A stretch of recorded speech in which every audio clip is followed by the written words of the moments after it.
I came to this interview on my free will. No, there was nothing promised to me for doing this interview.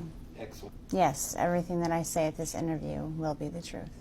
I met Donald Trump at some parties I attend that I was working for Mr. Jeffrey Epstein. There was about 3 or 4 times that I had encounters with Donald Trump. I was 13. The first time that I met Donald Trump was at a party at Jeffrey Epstein's mansion. There was an orgy going on, and he was kind of watching off in the distance, and he basically asked if I could come over and give him a hand job. And at first, I wasn't very comfortable with it. This was like my first or second, first party, and I didn't think that was my responsibility. But my recruiter told me that I needed to do it, so I agreed to. And then he, I began to. Sorry, this is a little difficult, but before I gave him a hand job, he kind of slapped my hand away and said, you need to use a glove. And the recruiter ran over and handed me a glove and said, no one touches Mr. Trump's penis without a glove. So I needed to use a glove. I gave him a hand job, and then immediately after, he had an orgasm, he left, and I didn't see him again at that party. Jeffrey Epstein is a billionaire friend of Donald Trump's that was responsible for throwing the sex parties. I originally came to New York trying to be a model, and in my travels I met a girl named Tiffany there who was very interested in me and said that that's what she did, is that she helped girls, get what they wanted, and she could help me get into modeling. That she knew a lot of people that were higher ups, and that it would be no problem. And so that's why, but I would just basically have to come model at a couple of events and meet some people. It would be no sweat. So of course I went. That sounded like no big deal. And she was recruiting the girls to come to these parties, and they all looked, most of them were, my age. There was, maybe a couple girls that were maybe 14 or 15, but it seemed to me like we were all very young, so. Okay. Jeffrey Epstein knew that I was 13 years old. When he interviewed me, he asked me to get down to my bra, just my panties, and I thought that was weird, but modeling, maybe it was something about my figure. And he asked that I give him a massage. So then he asked me my age. He asked me, and I told him, told him that I was 13. I told him why I was there, and he basically said, "Well, you'll do. I'm sure that you'll fit pretty nicely here." And then he tried to basically slip himself inside of me, and I pushed him away, and I said, I'm because at that point in time I still believed that there was models, and then there was the girls that did that. Like, I thought there was a separation. So I told him that I wasn't interested in that, but he said that I would do. And as far as Donald Trump, he knew that I was 13, and I believe that Tiffany told him he seemed to take a liking to me because I was I was so young, and I was also a virgin. So I don't know. It seemed like he wasn't really into having girls that were liked by the other guys. He kind of, the whole glove thing. He kind of liked things to be his first. If that, for lack of a better term, but he was the one who wanted to get to a girl before everyone else did. Donald Trump knew that I was 13 because the first night that I was there, Tiffany actually suggested that, you know, she had a whole bunch of different wigs, and I expressed interest in them. You know, I always told her that I would love to walk around with blue hair, and so I tried some on, and there was a blonde wig that she said that looked great on me. So I wore that wig, and Donald Trump had specifically asked about me because I remind him of his daughter, and she said, well, she's 13 as well. So he knew the first time that he saw me, but he took a liking to me because I look like his daughter. The reason I'm coming out now is when it happened originally, I just wanted to forget about the whole incident. And when I saw that he was running for president, I felt that it was my responsibility to come out and tell our country what kind of man this person is. I don't think that he should even be the dog catcher, let alone running the greatest country in the world. After I met Tiffany at the bus station, she took me to, basically went to her house, her apartment, and got ready. I put on a blonde wig because it seemed fun to pretend to be someone different, but we went to the party that I was basically interviewing for, and Jeffrey Epstein was the one that was running the party. He had a quick meeting with everyone that was employed there, and then he had a private interview with me. The first time that I met Jeffrey Epstein, he did try to force himself inside of me without getting the go-ahead or anything, and then it was probably about the third or fourth party is when he basically forced. It was another massage, and it was basically like, it wasn't sex, but there was penetration, and I told him that I didn't want that, but he kind of got a little irritated. So I don't know, there was something about him that I guess I kind of held him, I held a lot of resentment towards him. By that time that happened, I kind of already started catching on that maybe I wasn't there for modeling, and maybe I was just getting used for things, and I felt that kind of held him responsible.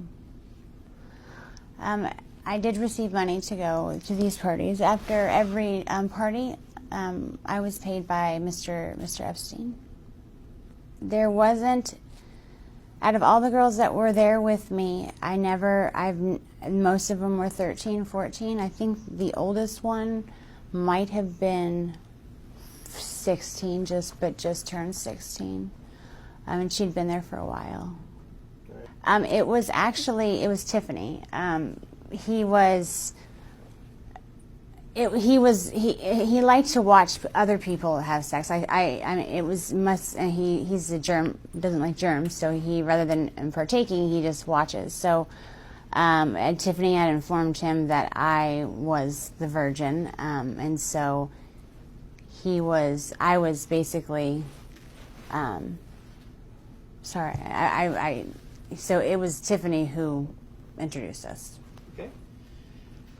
Second time that I saw Mr. Trump was same scenario. He was onlooking at an orgy, and Tiffany came over to me and said that Donald Trump had requested that I perform oral sex on him, and I'd never done something like that with anybody, so I was a little nervous.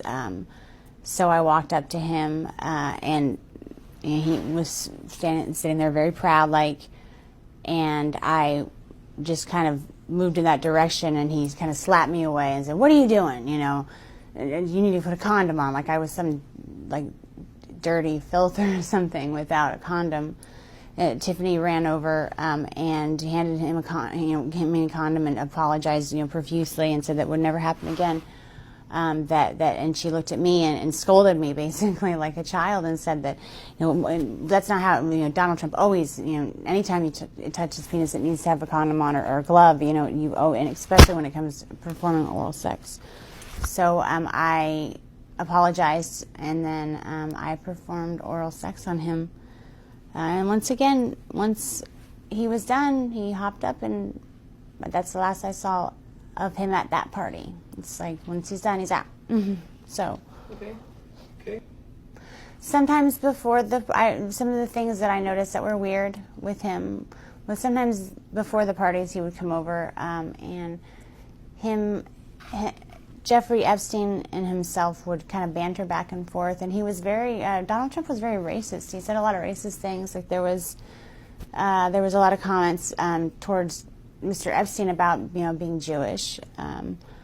And called him a Jew bastard, so that he was cheap. And there were some words I didn't even understand. Something about his the shape of his penis being directly related to his mole. Or I'm not too familiar with the the Jewish traditions. So, but I'm pretty sure that whatever he was saying wasn't very nice. Also referred to, people of Hispanic or, Hispanic name, they called them spics.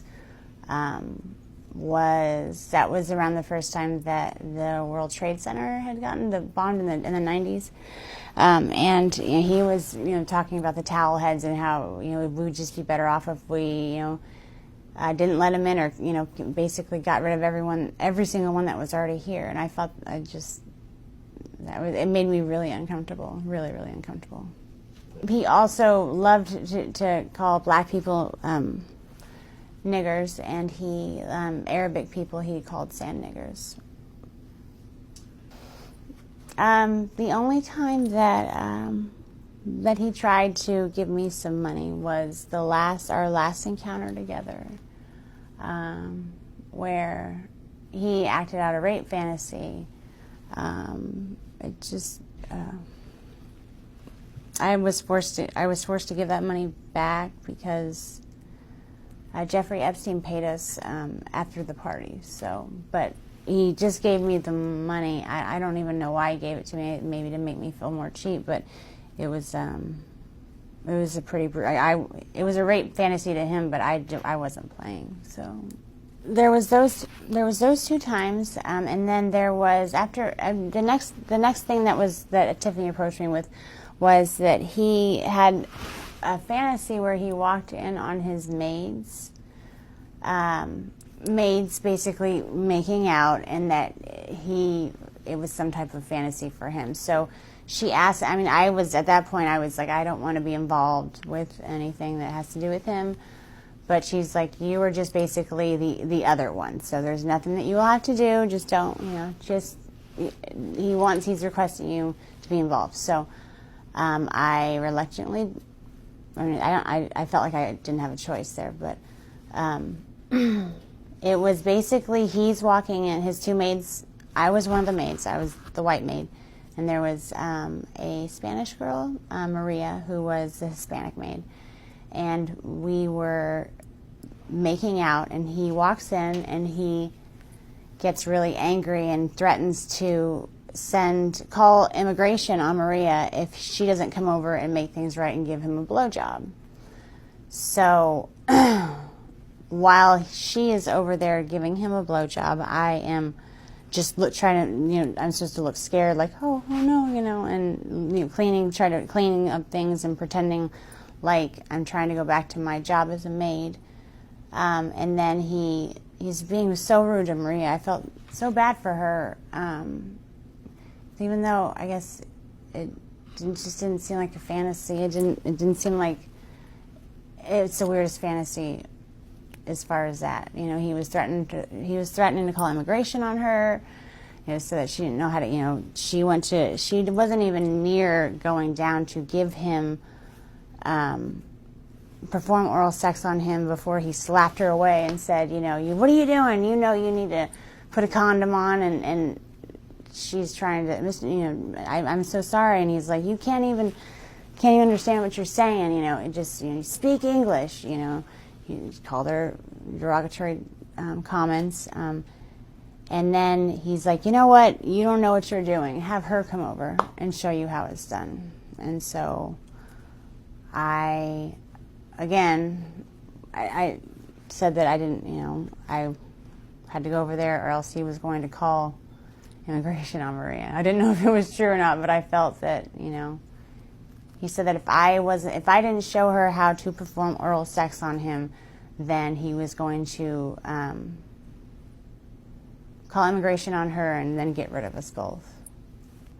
It was anything that was in relation to him getting off or being satisfied or happy had to do with him being in power, but extreme power. And it's very hard to even. It was always intimidating when he was like that. It was always, you didn't really know if it was true or. Like if you refused to play along, would he really call immigration on Maria? Would he really get rid of us both? And I didn't even want to know what that meant. I always didn't. It wasn't a game. It just felt like it wasn't a game. Yeah. The one night that I had the blonde wig on, he mentioned that I looked like, that I reminded him of his daughter. And actually the maid fantasy, I didn't have a blonde wig on. I was trying to stay away from blonde wigs at the time. But he actually told Tiffany that that's what he wanted me to wear. Like, he wanted it, and anytime I put it on, anytime I had it on and he'd see me, he would say, "Oh man, you look," and it wasn't like "Oh, you remind me of my daughter." It was this sick, evil, like, you remind me of my daughter. It was just this weird pleasure, sick smile. Like, I don't even want to know what he was thinking about. I could imagine what he was thinking about. After the parties would end, we were to report to Mr. Epstein and basically tell him everything that happened, with who, what they liked, what they disliked, if there was any requests, if there was any talk about anything. That's what we told Mr. Epstein, everything. And then he paid us, and then we got to go home. And with me, I would either, I normally got taken to the airport, so to go back home. The fact that Trump has a chance to be the next president makes me feel disgusting inside. I've always been proud to be an American. I think we live in a beautiful country.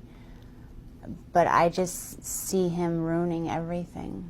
He's a horrible, what he portrays on the outside isn't even that great, but people don't even know the half of how evil, how sick and twisted that man is. I have a friend that's been my friend ever since the school year that I stopped going, the 8th grade.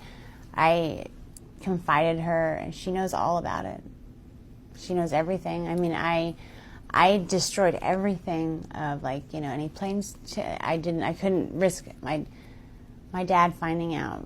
And now I think I'm old enough to where at that point I didn't want to not be his little girl, I didn't want to lose my dad.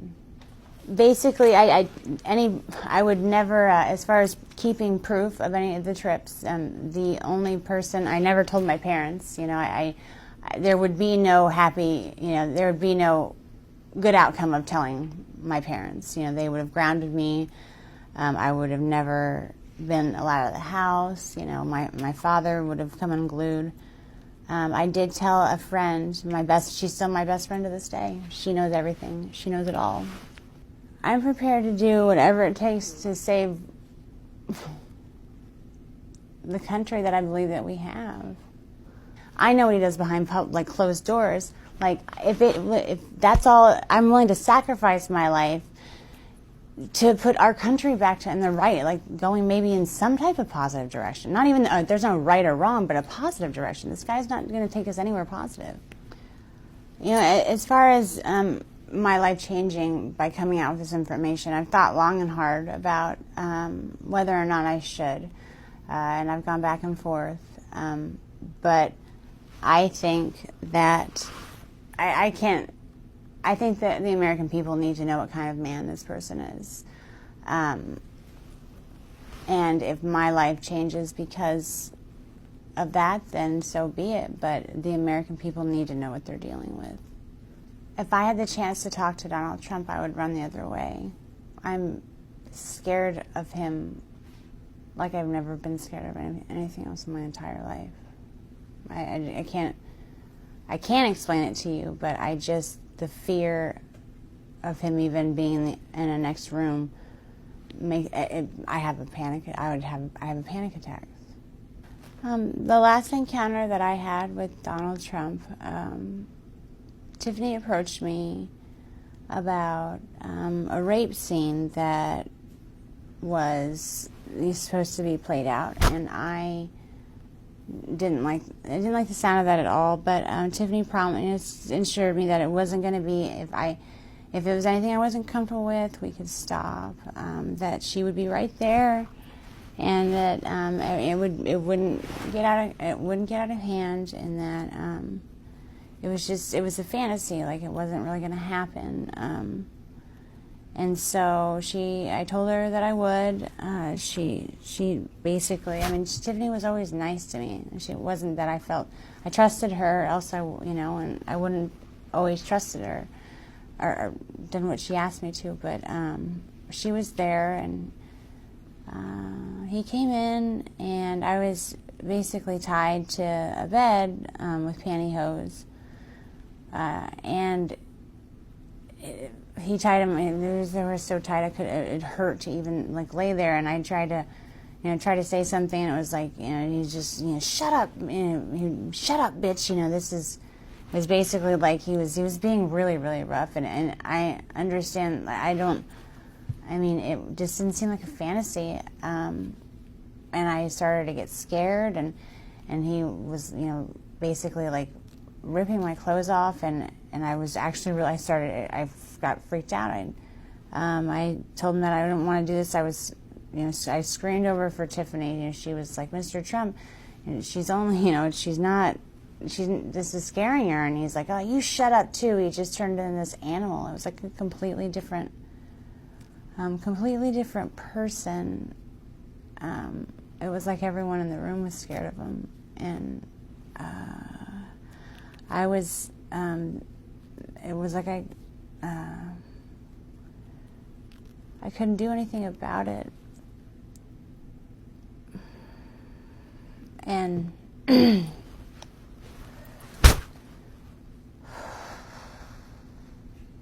he ripped off all my clothes, and he started to basically have sex with me, and I was screaming because I'd never had sex before. It was my first time, and Tiffany was yelling at him too. She was saying I was a virgin, and he told us to just shut the fuck up, and just basically took my virginity while I was crying and telling him to stop. And that's basically begging for him to just stop. And Tiffany didn't know what else to do either. No one was there to help us, or me. And so after the fact, he basically finishes it. It didn't take that long at all. But it felt like it was like 5.5 hours. It felt like it was an eternity. I don't even know how long it was, but he was done, and I was crying, and Tiffany was consulting me, and she was, apologizing. She told me that she just never put me in that situation again. But he comes over mad because I was crying, and he said that I should be thankful that someone like Donald Trump took my virginity. He basically didn't say took my virginity. He said, I should be glad that someone like Donald Trump popped my cherry, and not some pimply little 14-year-old. And I just was like, what if I said, what if I get pregnant? Not even talking to him. I didn't want to talk to him. I was talking to Tiffany. And he said, well, you'll get an abortion then, bitch, and then just walked away. And I asked, I went out. I told Tiffany I needed to go home. I never went back again.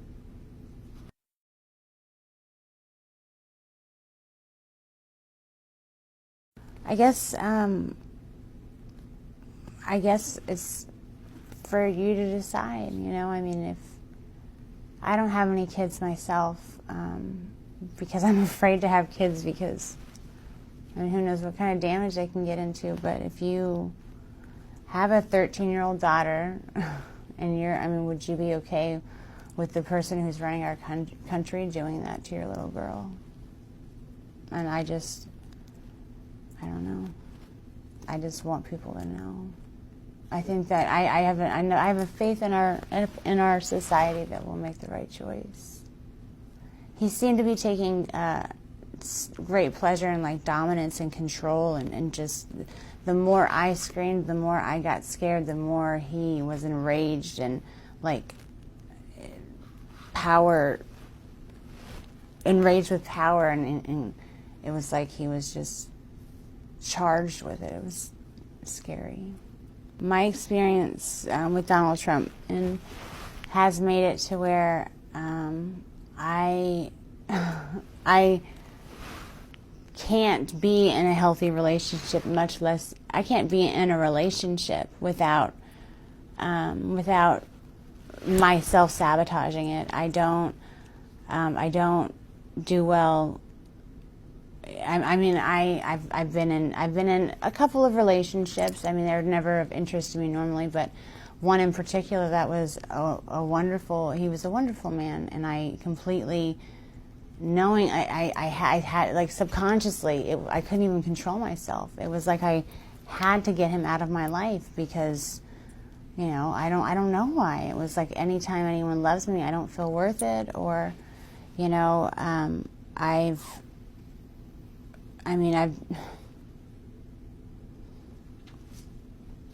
I don't even know how to explain it. Like, I can't.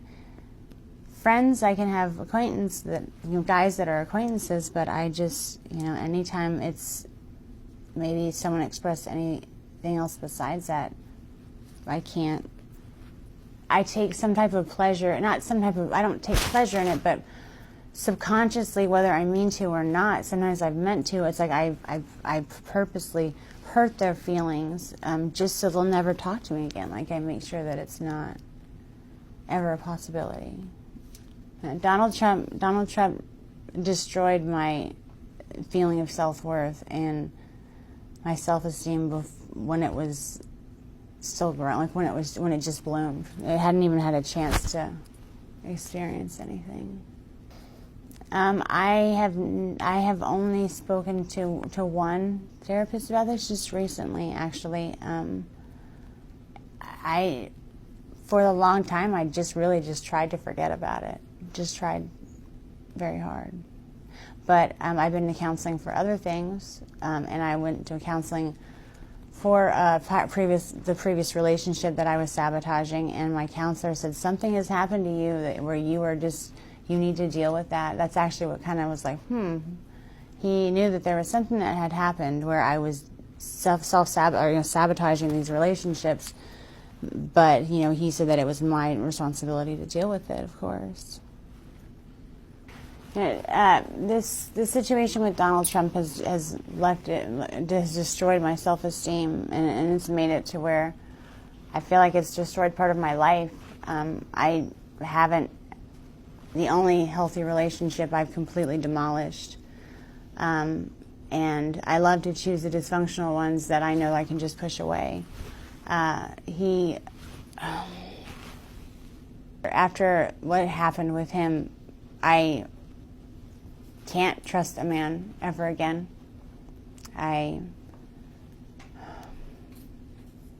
Thinking about it just makes me sick to my stomach. So when something so traumatic happens to someone that's so young, you never ever really get over it.